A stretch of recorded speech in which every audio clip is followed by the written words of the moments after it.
Au nom du Père et du Fils et du Saint-Esprit, ainsi soit-il, Monsieur le curé. Chers amis, nous voici réunis comme chaque année dans cette église pour deux raisons. Tout d'abord, bien sûr, pour prier pour le repos des âmes de ceux qui nous ont précédés.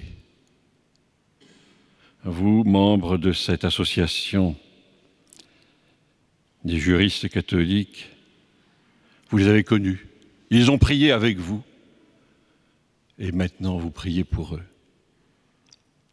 Nous ne les oublions pas. Ils seront cités au memento des morts au cours de cette messe. Magistrats, avocats, notaires,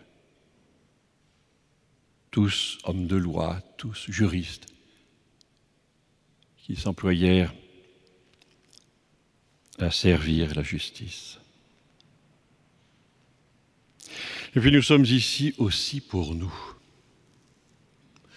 afin de confier cette année judiciaire nouvelle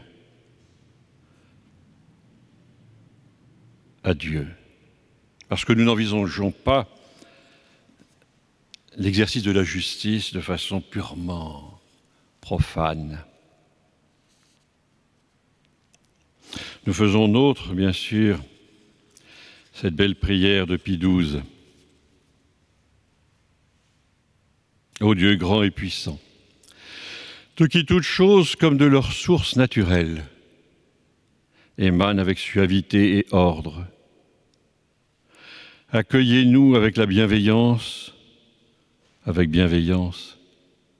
nous qui sommes prosternés devant vous, afin que, cultivant et professant la science du droit, nous expérimentions de manière toute particulière le besoin de votre aide pour poursuivre toujours la voie droite où est attribué à chacun ce qui est sien, sans déviation ni erreur.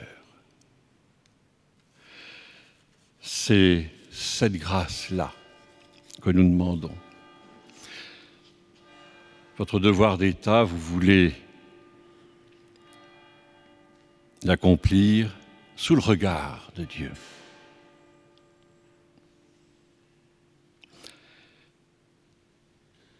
Cette prière s'adresse à tous les juristes catholiques. Je voudrais que nous la spécifions quelque peu. Il me semble qu'il serait utile de la personnaliser. Je crains comme vous ces élévations spirituelles qui se tiennent à des hauteurs stratosphériques, d'où elles ne viendront jamais. Se planter au vif de notre existence, d'où elles ne viendront jamais. Modifier profondément l'exercice de notre profession. Où vais-je trouver cette personnalisation ou cette spécification pour que cette prière, nous la fassions nôtre, si j'ose dire, que nous ne la récitions pas de façon vague, générale, abstraite. Je ne vais pas chercher très loin. Il y a ici, dans cette église, mes frères, un magistrat. Il fut avocat général. Il fut conseiller d'État.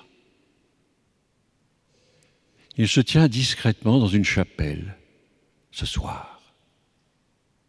La chapelle de Saint-François de Sales. Son mausolée, puisqu'il s'agit de son mausolée, fait face à l'évêque de Genève. Jérôme Bignon, c'était son nom,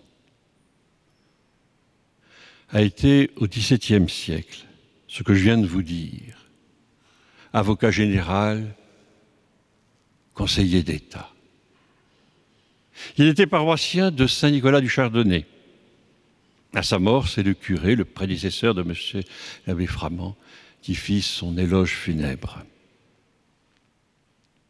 Il a été enterré dans le cimetière paroissial.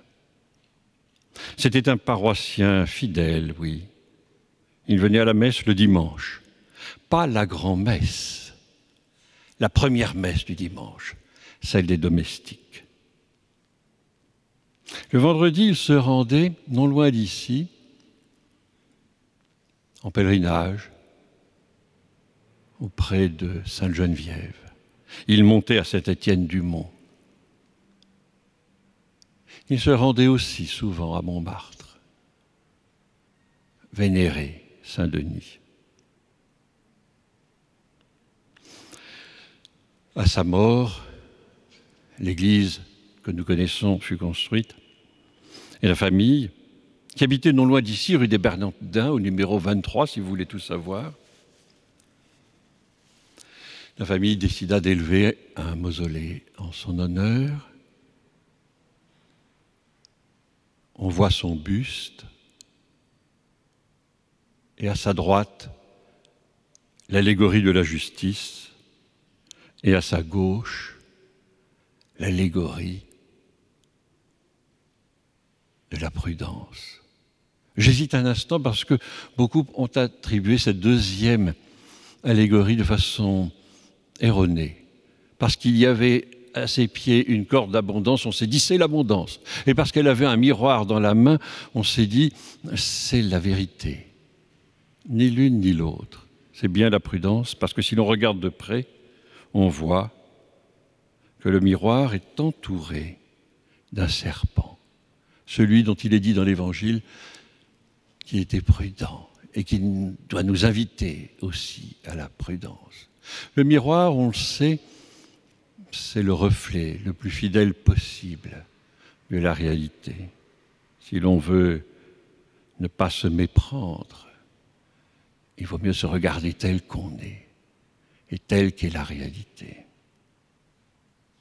Et l'allégorie considère que de cette prudence jaillit l'abondance. L'allégorie de la justice, elle ne nous est pas inconnue. On la voit. Elle a les plateaux de la balance, elle a le glaive. Et c'est là que justement nous devons nous demander comment faire en sorte que les grâces que nous avons demandées soient bien nôtres, bien caractérisées par nos besoins, hic et nunc,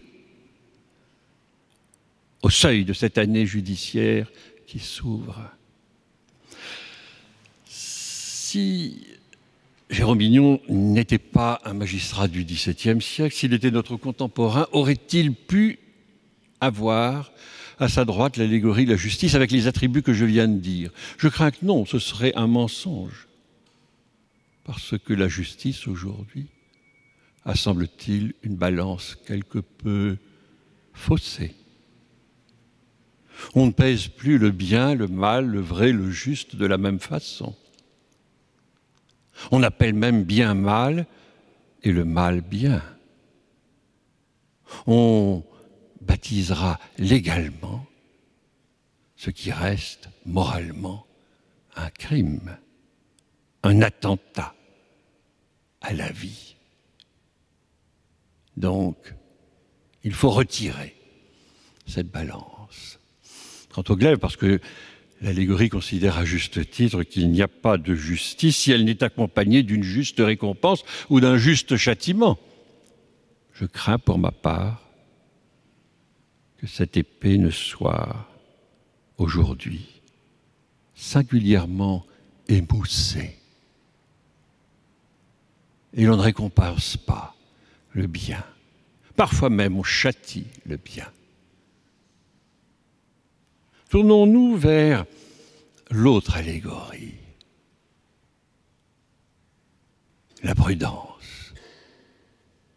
Je crains là que le miroir ne soit quelque peu embué, même voilé, voire brisé. Est-ce que nous avons là un reflet de la réalité, c'est-à-dire de l'ordre naturel voulu par Dieu? N'est-ce pas plutôt un miroir déformant, grossissant parfois?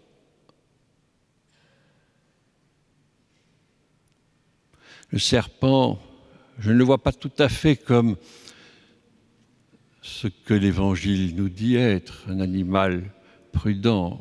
Je crains qu'on ait gardé de cet animal plutôt, dans la justice d'aujourd'hui et dans la prudence telle qu'elle s'exerce aujourd'hui, les reptations, les sinuosités. Il faut avoir les chines souples aujourd'hui.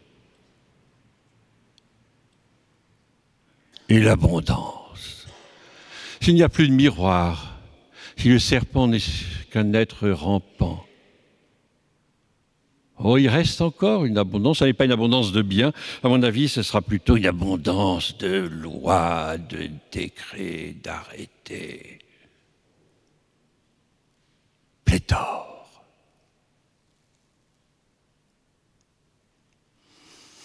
Voilà qui nous montre nos besoins.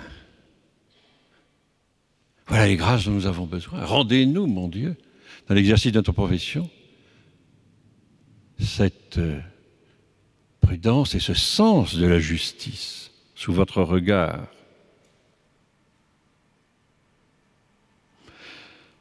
Je reviens une seconde sur cette justice. Peut-être faudrait-il même lui donner d'autres attributs aujourd'hui. Ah, ça ne serait plus le miroir, le reflet de la réalité, de l'ordre naturel.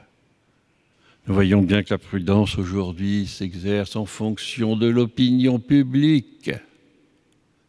Elle s'adapte. Elle légalise. Elle avalise. Nous voyons bien, mes frères, que le miroir n'est pas l'instrument. Que faudrait-il? Oh, je verrais plutôt une girouette qui permet de voir le sens du vent et des mœurs. Un anémomètre aussi peut-être pour capter la puissance, la force. Un baromètre, un thermomètre, que sais-je. Ça n'est plus la prudence, c'est une station météorologique. Là, nous voyons bien, mes frères, que ce n'est pas une prière générale, vague. Nous voyons quels sont nos besoins et nous voyons que nous pouvons revenir à Pie XII et faire nôtre pleinement la fin de cette belle prière qu'il composa en 1953 pour les juristes catholiques. Seigneur, dans ce siècle tourmenté, qui semble avancer dans les sentiers de l'histoire comme un aveugle, qui ne sait pas où poser son pied pour se sentir en sécurité, et qui aussi soupire après la lumière et la vie, nous recourons à vous, pleins de confiance. Nous implorons la force de pouvoir coopérer à l'équilibre, à la tranquillité et à la paix du monde, en travaillant à la diffusion du droit et de la justice. Tel est votre devoir. Et c'est pour ce devoir d'État que vous êtes venus ce soir demander les grâces que nous allons demander au cours de cette messe. Pie XII poursuit. De telle sorte que partant des règles purement humaines, nous sachions monter et nous élever jusqu'à vous pour redescendre ensuite avec un désir plus ardent, afin que règne finalement sur la terre votre volonté et votre loi, et que vous régniez vous-même, ô Seigneur, comme vous triomphez et régnez au plus haut des cieux, et régnerez toujours à travers les siècles des siècles. Ainsi soit-il. Oui, mes frères, ainsi soit-il. Avec la grâce de Dieu, il en sera ainsi pour vous au cours de cette année 2023. Et nous demanderons à la Sainte Vierge d'intercéder.